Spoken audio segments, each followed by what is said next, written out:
দেখুৱাম আপোনালোকক আমাৰ ঘৰৰ সৰু ফুলনি বাগিচাখন। চাওঁচোন হওক আমাৰ বাগিচাখনত কি কি ফুল আছে।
ফুলনিৰ লগতে দুই এবিধ পাচলিও কৰা হৈছে। এয়া আপোনালোকে দেখিবলৈ পাইছে ফ্ৰেঞ্চবিন লাগি আছে আৰু লগতে পিঁয়াজৰ পাত এয়া দেখিবলৈ পাইছে।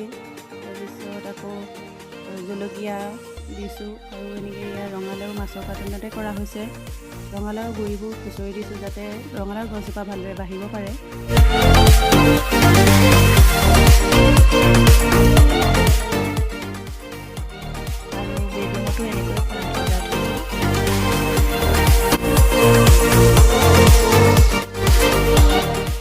ভিডিঅ'টো ইমানেই। যদি ভিডিঅ'টো চাই ভাল পালে লাইক, শ্বেয়াৰ এণ্ড ছাবস্ক্ৰাইব কৰিবলৈ নাপাহৰিব। ধন্যবাদ।